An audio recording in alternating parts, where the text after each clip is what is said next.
Welcome to an emergency episode of the Graham Lincoln McLean podcast, an emergency reaction pod to this big news that we just got out of Blacksburg. Eric McLean, Virginia Tech is hiring James Franklin as its next head coach, Come reported on. by all the people.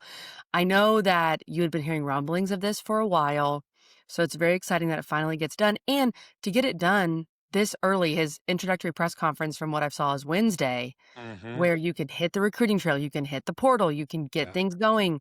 This is just a massive, massive win, I think, for Virginia Tech. No, it's huge. It's absolutely huge for a abundance of reasons. And what's so interesting, like I was hearing so many different little whispers about 3 weeks ago, and then it just got Ooh. real quiet and real awkward, and you're just like, what's happening here? And I don't know what that was about. But he's here and it's done. And that is a grand slam, KG, in my opinion, for Virginia Tech for a multitude of reasons. I mean, the guy, the man is amazing and exactly what I think Virginia Tech needs. Right now, when you talk about a leader that knows how to do it, that is going to be fully invested into this community, into these players, into these alumni. A recruiter, my goodness. I mean, you've seen Penn State time and time again take away the best players in Virginia, take away the best players from the 757, from Richmond, from the DMV area. That's all coming home now. That is huge to me when you see that. And then, of course, as the coach, I thought it was so dumb when Penn State fired this guy. I thought it was the stupidest thing ever. This guy's a winner. Now, can you sit here and say the big game and this and that? There's a lot of other factors that go into that. And sure, just know this. He was a single play away from a national championship game last year. What the heck are we talking about? So I am over the moon. I cannot wait to talk to him. I hope it's soon. I'm really, really excited about this. I mean, this is a fantastic A plus 100% hire here. Mac, well said. I completely agree. I thought Penn State was ridiculous to fire him, especially in that situation. If you want to move on and kind of mutually part ways at the end of the year, okay. But this is a guy that's won the Big Ten, that's made it to multiple playoffs. Like, what are we doing here at Penn State? So massive win for Virginia Tech, massive hire. And Mac, you talk about the recruiting, which is huge. One thing I think people aren't talking about enough is what he did at Vanderbilt. Like, let's remember that, right? Vanderbilt is not the Vanderbilt that we have now, Correct. Mac, the powerhouse that Vandy is at this current time. What James Franklin did at Vanderbilt back in the day was, Vandy was an absolute doormat, and he was able to elevate them to a solid program and then, of course, get the Penn State job. So, and I think Virginia Tech, even where they are now, is way ahead of where Vanderbilt was when James Right. Franklin took that program over. When you look at the history that Virginia Tech has, playing for national championships, winning league championships, like, this is a program with a lot of history and massive fan support. I want to read this from Pete Nakos, who we had on during the summer at On3. Sources have told On3 that along with a growing athletic department budget, Virginia Tech has committed to funding a roster at the top of the ACC for James Franklin. Yeah. That is huge. James Franklin would not be coming to Blacksburg, would not be coming to Virginia Tech if he did not have guarantees that he was going to have the NIL money to work with that he felt he needed to win. So that is massive. Yeah. No, there's no doubt about it. And, the interesting thing to me, too, that why and how this is so different from a lot of other, current situations, but also other options that this could have went with. Think of the influx of talent that is about to make its way to Blacksburg. I mean, there's already been a big handful of decommitments from Penn State as recently as yesterday. One of their highest rated offensive tackles that looks like a monster, big, massive dude. I'm thinking that's coming to VT. I'm thinking there was a reason, there was a heads up, something. And that guy wanted to get ahead of the curve along with others and other transfers from that area. Think of all the people that will now come back home. I mean, it's going to be big. There's going to be some flashes quickly, I think, from this, staff that he puts together, which I cannot wait to see. I am fascinated to see that as well.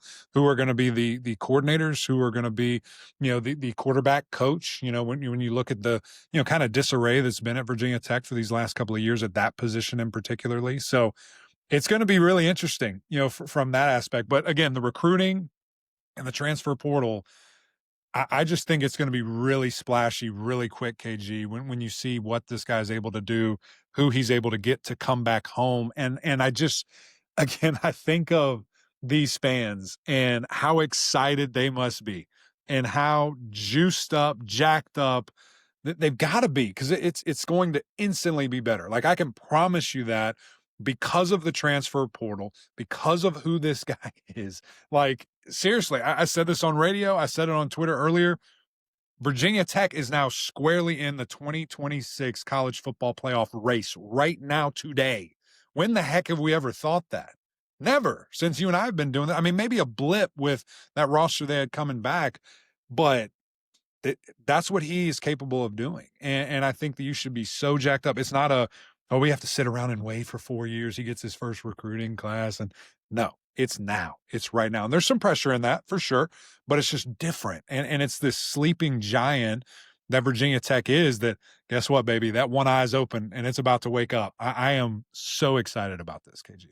Mac, I know to some people that might sound crazy, but you're exactly right. I mean, there's going to be squarely in the mix. Just seeing what James Franklin's going to end up doing in the portal and with recruiting, I think they're going to be in the discussion. There are certain teams that have had that happen, like a Texas Tech, for example, that not necessarily been the coach, but it's been the money, Mm-hmm. the influx of the money. Virginia, right down the Yeah. road. Virginia Yeah. Tech fans have heard about the investors in Virginia getting that money and getting that roster. I would argue that the money Virginia's gotten and kind of the season they've had has been a catalyst for Virginia Tech to raise the money needed. And that's probably weird for Virginia Tech fans to hear, but like when the school up the road that has a blip of the football history that you do Right. is funding a roster that is in the playoff discussion, I think that puts some fire in some seats to be like, Yeah. okay, let's make things happen. And so that's really good to see the reporting from NACOS and other people that the funding is there. But again, Franklin would not be taking this job if the funding wasn't there, Mac, to be able to build a roster. Yeah, it's a big deal. It's a big deal. And just to kind of, double down on this, recruiting thing here. So there are three very prominent head coaches that have been fired. Now Franklin was the first, so there's a little bit of a time, Right. difference here. But from a numbers standpoint, Florida has had zero decommitments since Billy Napier was fired. LSU has had one decommitment since Brian Kelly was fired. Since Interesting. James Franklin was fired at Penn State, 17 commitments gone, decommitted, that they left. Wow. Guess where those cats are gonna end up probably? I'd bet Blacksburg. Mac with the Just saying. numbers. Just saying. Let's I'm go. fascinated to see it. So that's a big deal. Recruiting's a big deal. And again, the influx of talent in the transfer portal. I do want to look at the schedule, KG, just to see what this gentleman's going to be dealing with in his first year. Now we don't have dates outside of maybe some non-con here, and of course Virginia. We always know is the last game Mhm. of the season there. So kind of out of conference opponents here for the Hokies that you have at home.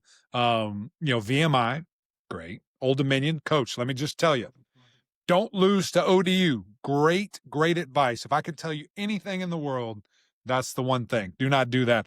James Madison, who interesting to see if they lose their head coach. If Coach Right. Chesney there is picked up by somebody, maybe thought Virginia Tech would have been a spot there if Franklin passed or didn't want to coach again. Thought that'd be an easy one there. They will go to Maryland, which is a big deal for recruiting, DMV area, like I was saying, a lot of those recruits. So that's a really big deal there. And then, of course, they will have Virginia back at home. So on the road, ACC schedule wise, they go to Boston College, not terrible, across the country to Cal. And then you get rewarded with making a trip to Death Valley, Clemson, South Carolina, Mhm. and then Miami. Interesting to see where those fall on the And schedule. Miami. Two new quarterbacks. What will Miami look like? What will Clemson look like? Fascinating to see there. And then at home, they will have Georgia Tech, NC State, and the Pitt Panthers. Kind of a hard schedule, to be honest. The non-con is what it is. I mean, there's some scheduling, things that maybe are reevaluated with Mr. Franklin. I don't know. I don't know what his scheduling kind of thoughts will be, and if Witt and company want to ramp that up a little bit. Maryland certainly a nice little former ACC foe there, and someone obviously Coach Franklin will be very familiar with. But this is a tough little ACC schedule. I agree, Mac. When you have Clemson and Miami on there, both on the road, and then of course you're hosting Georgia Tech and Pitt, we both think will be pretty good next year. Add that in with JMU, Maryland. That's a nice schedule for year 1, Mac, and, I think Virginia Tech fans, I assume well, they already sell out season tickets, Mac, it You doesn't ain't gotta matter, worry about but that. yeah, that's gonna be, very exciting. I wanna add this too, I think just for Virginia Tech, but also for the ACC, this is a really big perception hire for me. Yeah, Like, okay, Virginia Tech still has the cachet, they have an incredible history. They still have the fan base, and most importantly, they're able to raise the money to attract a guy like this. Like, right. that's a big deal. And then also for James Franklin to go to the ACC, I think is a big deal too. Yeah. With, like you said, these other jobs that are open, other jobs are going to become open after Mhm. Florida and LSU are filled, I'm sure.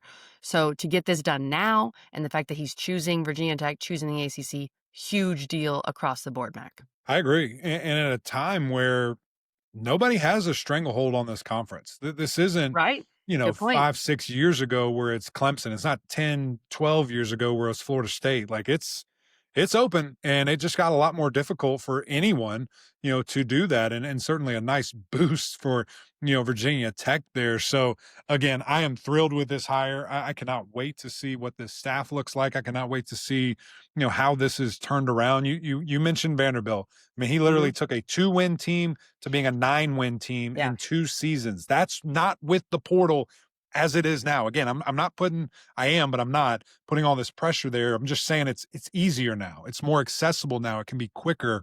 Everything will be kind of at hyper speed here. He took a Penn State team that was, wandering around the abyss at 6, 7 wins and got them to consistently 11 plus every year, it seems like. And so that's what I want to see. I think this is a Virginia Tech team that you and I, since we've been doing this, have applauded, cheered, given all the credit in the world to these fans. And I just think they're finally going to have something really to cheer for. And Lane Stadium is going to Oof. be one of the hardest places to play in all of college football. Not for an introduction, not for a first series, for 4 freaking quarters. That's what those guys are going to bring now. And because they're going to have something to cheer for. So again, a lot of Absolutely. things that are going to happen between now and obviously kickoff when we see James Franklin's team line up. But excited to see this staff, and maybe we'll have some more thoughts on that as it gets closer and we kind of hear what we hear and see what happens there. But I've said it 100 times. I'm excited, KG. It's Yeah. really good for the conference, like you said. More to come, Virginia Tech fans. We have always tried to highlight you guys, but there hasn't been much to discuss. But hey, this is gonna get serious now. In the off season, coming That's at you right. with a bunch of different things. It's just nice to feel like Virginia Tech is serious Yeah, about football again and about winning. And that's great for the league. It's great for the sport. And it's great for one of our favorite fan bases, Eric no Beckman. question. No question. We'll see. We're excited. It's going to be a lot of fun. Lane Stadium, going to be rocking. Coach, welcome to the league. We'll talk soon. Can't wait to get you on here. That's it from us, guys. Go subscribe. Tell us your thoughts. Is this as big as a grand slam as KG and I think? Surely it is. But Hokies, let us know and tell us some names. Coach had he had a bunch of UVA stars on his Penn State staff that were really good. Be interesting to see, does he get some of those guys to come to enemy territory or not? But tell us what this staff, who you want, where do you want guys, and keep us posted with that. But until next time, we'll see y'all.